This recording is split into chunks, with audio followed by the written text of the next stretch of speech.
ವಿವಾದಗಳಿಗೂ ದರ್ಶನ್ಗೂ ಬಿಡಲಾರದ ನಂಟು. ಒಂದಲ್ಲ ಒಂದು ವಿವಾದ ಅವರನ್ನು ಸುತ್ತಿಕೊಳ್ಳುತ್ತಲೇ ಇರುತ್ತದೆ. ಅದರಲ್ಲೂ ದರ್ಶನ್ ಸಂಸಾರ ವಿಷಯ ಬೇಡ ಅಂದರೂ ಬೀದಿ ರಂಪಾಟವಾಗಿ ಬಿಡುತ್ತದೆ. ಇತ್ತೀಚೆಗೆ ದರ್ಶನ್ ಪತ್ನಿ ವಿಜಯಲಕ್ಷ್ಮಿ ಹಾಗೂ ಪವಿತ್ರ ಗೌಡ ನಡುವಿನ ಕಿತ್ತಾಟ ಸೋಷಿಯಲ್ ಮೀಡಿಯಾದಲ್ಲಿ ಕಾಡು ಕಿಚ್ಚಿನಂತೆ ಹಬ್ಬಿತ್ತು. ಇಬ್ಬರು ಸೋಷಿಯಲ್ ಮೀಡಿಯಾದಲ್ಲಿ ಕಿತ್ತಾಡಿದ್ದು ಆಡಿಕೊಳ್ಳುವವರ ಬಾಯಿಗೆ ಆಹಾರವಾಗಿತ್ತು. ಇಷ್ಟೆಲ್ಲ ಆದರೂ ದರ್ಶನ್ ಈ ಬಗ್ಗೆ ಪ್ರತಿಕ್ರಿಯೆ ನೀಡುವುದಕ್ಕೆ ಹೋಗಿರಲಿಲ್ಲ.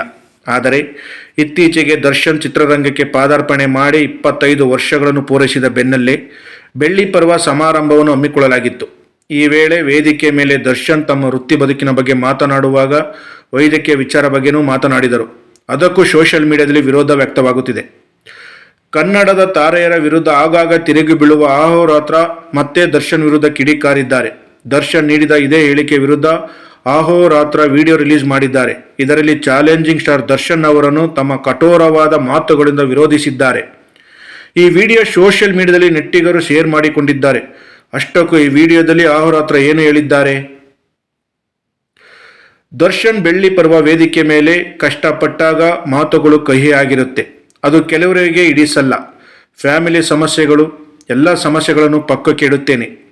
ನನ್ನ ಸೆಲೆಬ್ರಿಟಿಗಳು, ನನ್ನ ಕೆಲಸ ಮುಖ್ಯ, ಬೇರೆ ಇದಕ್ಕೆ ತಲೆ ಕೆಡಿಸಿಕೊಳ್ಳಲ್ಲ. ಇವತ್ತು ಇವಳಿರುತ್ತಾಳೆ, ನಾಳೆ ಅವಳಿರುತ್ತಾಳೆ, ನಾನ್ಯಾಕೆ ಇವರ ಬಗ್ಗೆ ತಲೆ ಕೆಡಿಸಿಕೊಳ್ಳಲಿ? ನನಗೆ ನನ್ನ ಕೆಲಸ ಮುಖ್ಯ ಅಷ್ಟೇ ಎಂದರು. ಈ ವಿರುದ್ಧ ಅಹೋರಾತ್ರ ತಿರುಗಿ ಬಿದ್ದಿದ್ದಾರೆ. ದರ್ಶನ್ ಇವತ್ತು ಇವಳಿರುತ್ತಾಳೆ, ನಾಳೆ ಅವಳಿರುತ್ತಾಳೆ, ನಾನ್ಯಾಕೆ ಇವರ ಬಗ್ಗೆ ತಲೆ ಕೆಡಿಸಿಕೊಳ್ಳಲಿ ಅಂದಿದ್ದಕ್ಕೆ ಹೆಣ್ಣಿನ ನಿಂದಕ ಎಂದು ಅಹೋರಾತ್ರ ಜರೆದಿದ್ದಾರೆ. ನೀನು ಹೆಣ್ಣನ್ನು ಆಗೌರವಿಸುವಂಥವನು, ಹೆಣ್ಣು ಮಕ್ಕಳನ್ನು ನಿಂದನೆಗೆ ಬಳಸುವನು, ಹೆಣ್ಣನ್ನು ಸೂ ಎಂದು ಕರೆದವನು ನೀನು. ಹೆಣ್ಣನ್ನು ಗೈಡ್ ಮಾಡು, ಆದರೆ ತಲೆ ಹಿಡಿಬೇಡಿ, ತಲೆ ಒಡಿಬೇಡಿ ಎಂದವನು ನೀನು. ನೀನೇನು ಸಾಚಾನ? ಯಾರಿಗೆ ಬುದ್ಧಿ ಹೇಳುವುದಕ್ಕೆ ನಿನಗೇನು ಅರ್ಹತೆ ಇದೆಯೋ? ನೀನು ಗಂಡಲ್ಲ ಅಂತ ಹೇಳುವುದಕ್ಕೆ ಒಂದು ಸಾಕ್ಷಿ ನೀನು ಹೆಣ್ಣನ್ನು ಅಗೌರವದಿಂದ ಇದೆಯಾ ಅಂದು ಚಾಣಕ್ಯನಂತ ಸಿದ್ಧಾಂತ ಎಂದು ಹೇಳಿದ್ದಾರೆ. ದರ್ಶನ್ಗೆ ಕೆಟ್ಟದಾಗಿ ಅಂತೆಲ್ಲ ಬೈಯಲು ಕಾರಣ ಏನು ಅನ್ನೋದನ್ನು ಚಾಣಕ್ಯ ಕಥೆಯ ಮೂಲಕ ವಿವರಿಸಿದ್ದಾರೆ.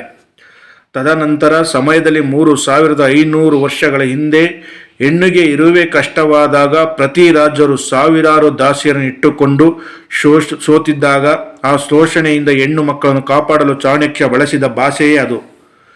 ಎಲ್ಲ ಹೆಣ್ಣು ಮಕ್ಕಳಿಗೂ ಸಂದೇಶ ಕಳಿಸಿದ್ದಾನೆ. ನೀನು ಸತ್ತರೂ ಪರವಾಗಿಲ್ಲಮ್ಮ, ಮಧ್ಯ ರಸ್ತೆಗೆ ಬಂದು ಆ ರಾಜಾರೋಷಣವೆಂದು ಹೇಳು. ಅವನು ತಲೆ ಎತ್ತಲಾರದೆ ಸಾಯುತ್ತಾನೆ. ಮೊದಲ ಸಾಲಿನಲ್ಲಿ ಜನರಿಗೆ ಅರಿವಾಗಲಿಲ್ಲ. ಅದು ಅಹೋರಾತ್ರ ಹೇಳಿದ್ದಾರೆ. ದರ್ಶನ್ ಧರ್ಮಪತ್ನಿಗೆ ಗೌರವ ಕೊಡುತ್ತಿಲ್ಲ ಅಂತ ಆರೋಪ ಅಹೋರಾತ್ರ ಪರೋಕ್ಷವಾಗಿ ಟೀಕೆ ಹೇಳಿದ್ದಾರೆ. ಸ್ವಿಚ್ನಲ್ಲಿ ನೀನು ಏನೋ ಹೇಳಿದ್ದು, ಇವತ್ತು ಅವಳು, ನಾಳೆ ಇವಳು ಅಂದರೆ ನಿನ್ನ ಭಾವನೆಯಲ್ಲಿ ಹೆಣ್ಣು ಎಂದರೆ ಏನಲ್ಲವು? ನಿನ್ನ ಸ್ವಂತ ಧರ್ಮಪತ್ನಿಗೆ ಗೌರವ ಕೊಡದ ನೀನು ಯಾವ ಎಂದು ಅಹೋರಾತ್ರಿ ಆಕ್ರೋಶದ ಹೊರೆ ಹಾಕಿದ್ದಾರೆ.